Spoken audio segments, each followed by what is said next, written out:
Well, if you haven't checked out our channel before, we love to do a little bit of a recap before we dive into our episode discussion. If you're watching just the recap, we do pull this out as a separate video and put it on YouTube. So if you're watching just that, there's actually a link in the episode description that'll give you the full episode Theorycraft deep dive. Also, we want to know what you thought about this was an amazing episode, so we want to know what you thought about it as well. So you can also click that link and leave a comment as well. But having said that, we're going to dive into this episode. I don't know the name. Episode 89. Yeah. Divisive Portents. Did I guess right? Yes. I wrote Potents, but Portents might make more sense. I don't know which one it actually is. It's a P word. One of those. And what I'll say is we typically make these recaps fairly brief. However, this first half was incredibly dense. Yeah. So I'm going to try my best to chat through as many of the things that happen. This first half takes place primarily in the secret hideout with the Volition and its leader, Rashina. And it's essentially a lore dump on what's been happening on Ruidus for the last 1,000 years. We find out immediately that Rashina is the leader of the Volition. She's the Golden Hammer. It's a title that was bestowed to her after her father was betrayed and killed. And she has essentially been leading this secret group ever since, in opposition of the Imperium. She quickly introduces the party to her right-hand man, one Gaz Tomo, who is this amazing character where Matt channels his inner Kronk from Emperor's New Groove. Yeah. And it is this juggernaut who, like Kronk has squirrels, this one has these mycete, these little fungus minions that follow it around. Gaz mentions there are hundreds of thousands of fungus on Ruidus, but as they try to speak with him telepathically, they realize they're not able to. And Rashina steps in and mentions that not everyone has a telepathic connection. In fact, over the years, society has sort of been distinctly separated into different groups by the power of the weave mind, gifting some psychic powers, keeping some without those powers as a form of control. So the party then asks, tell us about the weave minds. They support what's called the Dominion of Kruth, which we'll get back to in a second. And the weave mind can project their minds literally all over Ruidus to anybody who's been marked since birth. And this marking is an actual bioorganic chip that's been implanted into every Ray Lauren's mind. It's very Matrix, and like how the agents can take the form of any person in the Matrix, kind of like that. They are five. The Weave Mind are 5 individuals. They're powerful and ancient. They're so powerful that Rashina says that they would turn Bell's Hells into paste just from their encounter with them. And they live inside of this citadel that's built within the central prime pillar of glass within the city. And this citadel is called the Arx Creonum. This is where children are brought to be marked and implanted. Matt calls it sort of like a city within a city.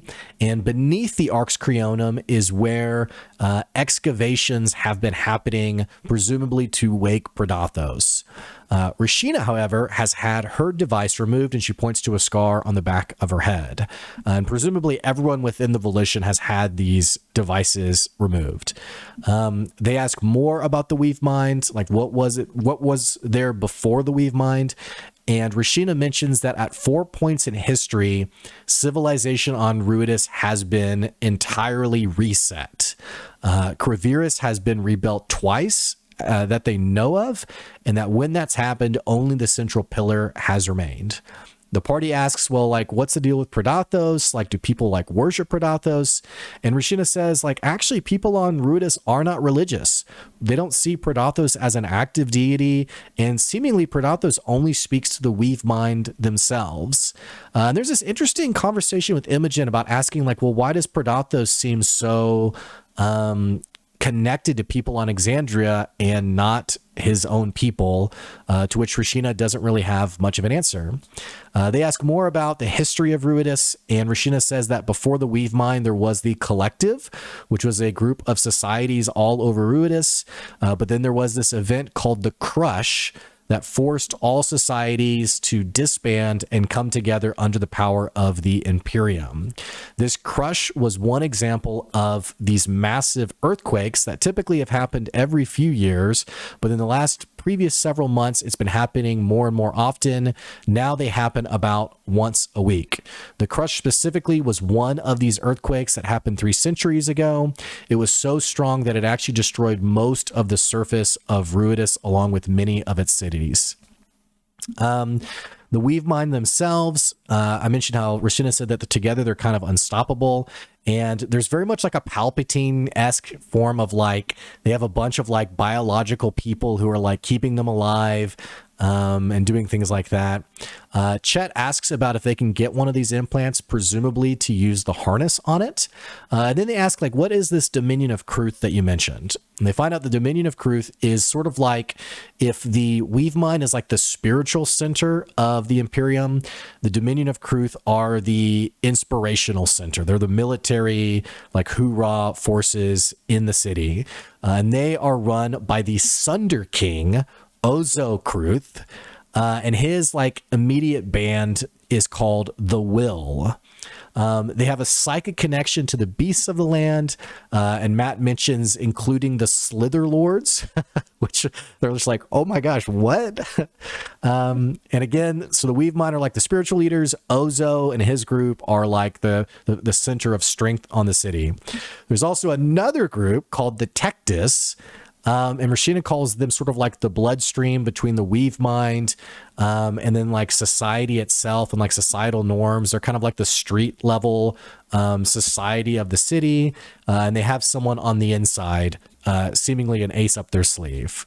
They don't know what the Ruby Vanguard is doing, but they have seen the Ruby Vanguard bringing things from Exandria to beneath the Citadel to the Prime Pillar of Glass, doing this kind of excavation.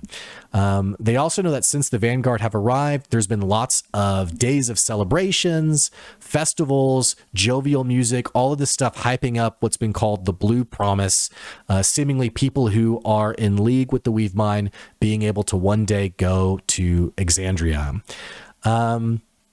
Rashina mentions that kind of gives an insight as to why people may not be all in on this plan because of sort of like the pain of comparison. Like, yes, this world is harsh. Yes, all we know is dust here. But there's something sort of disingenuous about just wanting what someone else has, I guess. Laudna also, by the way, offers to share like, hey, we think we know how you all came to be. Like, we actually have historical records. Do you want to know? And Rashina says, hey, actually, I think we're good. Maybe later. So kind of interesting that they decline. Yeah. But having said that, they moved them into like what the next steps are. And they said, hey, we have really 2 main missions that you can be a part of. And there's also a couple things on the side you can do as well. Mission 1, if they're up for it, is a detonation in the excavation site beneath the Prime Pillar to slow whatever the Ruby Vanguard's plan is. Mission 2 is to recover some imprisoned allies who were taken. And then there is like this side mission, Mission 3, that the party doesn't get too attracted to, which is to basically rescue this person named Everoa. So Mission 1 is detonating this detonation in the excavation site.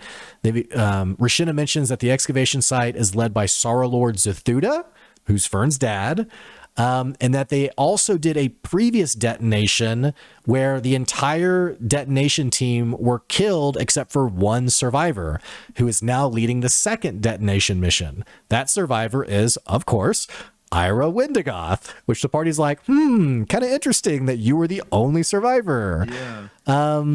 So that's one. And Ira pops in. They're like, hey, Ira, it's good to see you, kind of. The second mission, this rescue operation, they get introduced to this Dragonborn who has come and joined the Volition from Exandria. This Dragonborn's name is Visodin Amorai, I think. And this Dragonborn works for Bane, the Betrayer God, also known as the Strife Emperor. and some of her friends have been taken and they want to go get those friends back. The party also implies that potentially maybe Planesrider Ren might also be in this prison, and the mission is essentially to go to the base of the Arx Creonum to the Glasshold garrison to free Visod and Amorai, their friends, and potentially Planesrider Ren. And then there's also this side mission of Everoa, who was a Boromotive scientist who was working, giving them information from the inside as a spy, and had been working in the Colloquium of Candescence, working on some like major device or weapon for Ludinus, and then one day vanished. They want to know what happened to them as well. But again, the party, they're not as interested in that mission. So the party begins chatting about what should we do? What mission should we go on? And they decide that they should split up. But as they're having this conversation, they realize that there's actually a conversation happening privately between Gaz and Rashina. And in doing Detect Thoughts, they realize there's a fourth mission, an assassination mission. And Imogen's like, well, who are you all assassinating? And they realize that it is Imogen's mom, Liliana, who they plan to assassinate the very next day. The party's given a place to stay for the night, and there is some other like small dialogue that happens. Ashton gets greater restoration from FCG to cure his exhaustion, and ultimately Imogen decides to reach out to Liliana one last time to see if she can help prevent this assassination from happening. And good gracious, let's go to break, please, and then you can take it from there. I know, man. Great job. There was so much. So much. Half, so. Well done. All right. So we pick up in the second half basically with this dream where Imogen is trying to contact her mother, and she is successful in doing so. So they have this conversation and basically says, or Liliana, says that Imogen is stubborn. The more she tried to push her away, the more Imogen ended up running straight toward her. But Liliana says, but I guess it doesn't matter much now because it won't be much longer. We won't have anything to worry about anymore. And Imogen asks, how are you like making a difference on the inside? And she says that, well, Ludinus listens to me and I've been able to pull him back from the edge a few times. If I wasn't here, like who knows what he would have done by now. And Imogen asks, well, what if we could just straight up stop him? And Liliana says it's so much bigger than that now. And Imogen's like, well, why are you doing this? Are you doing this because of Ludinus or like because of Predatos? And she says she's doing it because she doesn't have a choice. It's going to happen no matter what. And she just wants Imogen to be free of it. And Imogen says, you just like should run away. Just like get out of there. And Liliana says she can't because there are people here that rely on her, including children. And Imogen says, well, what if we take out Ludinus? And Liliana says, again, like that's only going to delay the inevitable, not prevent it. Like it's bigger than that now. And Imogen says, well, if Predatos does get out, then a lot of people are going to die. Like, and you're okay with that? And Liliana says, why do you think anyone will die? And Imogen says, well, if he gets out, then the gods are going to die. And who do you think the gods protect? Like us, humans. And Liliana says, well, the gods are tyrants and only protect those who follow them. And they kind of have a little bit of a back and forth about this. And Imogen finally just insists like, well, I'm not running away. Like we're both kind of moving forward at this point and we're on opposite sides of this fight. And Liliana says, well, I don't think we're on opposite sides. We just have different methods of accomplishing what we're trying to. Imogen again tells her like, you should really run away. And then basically the dream ends. Imogen then kind of, fills in everybody else on what just happened and says that she doesn't think she can change her mom's mind, but that she and they shouldn't go on the mission to assassinate her. So the party then discussed their plans, thinking, what mission should we go on? There's a little bit more of God talk, typical God talk we've had the whole campaign. And, Imogen says that Liliana doesn't like the gods, thinks they're bad. So what do we do about this? And they basically decide which mission they should go on. Basically boiling it down to, should it be the bomb mission with Ira, the search for that missing spy, or the rescue mission to go help those prisoners? And Fern basically during this wants to go look for Ira and talk to him. And she goes and finds him in a main chamber, kind of working on some sort of device. And she says, okay, what's your plan for this mission? And he says, I'm going to take a team. We're going to stealth past the guards, set the bomb, leave, blow it up, easy peasy. And Fern asks, well, what's your beef with my dad, Sorrow Lord Zasutha? And he says he's just been dealing with people like her dad forever, self-absorbed, pompous, and he just hates people like that. He also hates Ludinus for stealing his stuff. And he seems to be very upset that Ludinus is on this path to like alter history, and Ira's not going to get any credit for like his role in it. Fern then asks, well, do you know why my dad like made me a Ruidus born? And Ira says, well, I can't give you any specifics, but the Vanguard just wanted as many Ruidus borns as possible in order to then have as many exaltants as possible. Because exaltants are so rare, you know, the more Ruidus born in general you have, the more exaltants you're going to have. And he says that Zasutha was probably disappointed in Fern for not being an exaltant. And then Fern's like, well, is there anything else you think I should know about him in case we run into him? And Ira is excited, you know, thinking that means Fern's going to come with him. And he's like, ooh, a family reunion. And Fern's like, no, I just want to steal his little dragon mount. And the conversation basically ends there, and Fern heads back to everybody else. More discussion on what mission they should go on. And Orem personally wants to go try to rescue that spy, Ivaroa. But they decide they need more information in general, and they can see that like people are starting to gather about. So the party heads to go see what everyone's gathering for. But Imogen and Laudna hang back to have a little chat. And this was, you know, one of the best parts of the episode. We got some great RP between our two witches here, and they talk about Delilah and just kind of all of the implications there. Imogen wants to know, like, you know, after everything we did, like, why did you invite her back? And Laudna's like, I didn't like choose to. She never really left. And, you know, Imogen says that, you know, I can hate Delilah, but still love you. And I wonder if we can get rid of her permanently. But if we can't, like if getting rid of Delilah means getting rid of you, then obviously that's not what I want to do. And Laudna again just apologizes for everything they had to go through to save Laudna the first time from Delilah. You know, since that ultimately amounted to nothing, she feels terrible about it. And Imogen wants to know if she's telling the truth when she says that. And Laudna says, yeah, I mean, it's not like a one-way road. She feeds off me, I feed off her. I don't really understand how it works, but she's basically like always been there. And Laudna's like, if that's something you can't get past, but Imogen interrupts her, like saying that, and just kisses her. And Imogen's like, I will never let you go. And Laudna is like, well, I'm worried I'm holding you back from greatness. And Imogen tells her that's nonsense. If anything, like he's holding her from like the edge of a cliff, basically. You're the only thing preventing her from like not going off the deep end. And a great quote she says actually is, if you let me go, I'm gone.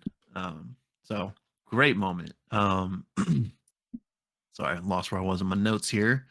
So at that point, the conversation basically ends, and they go meet up with everybody else.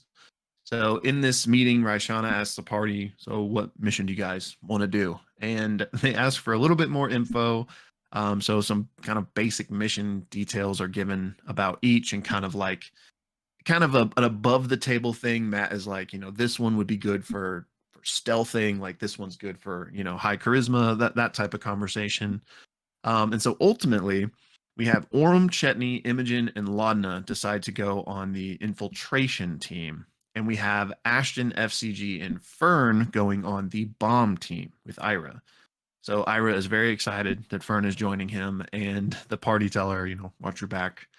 So then there's kind of this moment where everyone's getting buffed up and getting prepared for each of their respective missions. And team infiltration gets invisibility cast on them, and there is this other spell that's getting put on them, but Chetney doesn't trust it. He's like, no, I don't touch me with that. And what it ends up being is sea invisibility. So everyone in the party can see each other even though they're invisible, except for Chet. And then after all these buffs and preparations are taken care of, They basically split and go their separate ways on these missions, and that's where the episode ends. Again, that is episode 89 of Campaign 3, Divisive, Portents, one of the two. But yeah, if you're just watching the recap, be sure to check the description box below for our full discussion if you're interested in that. And yeah,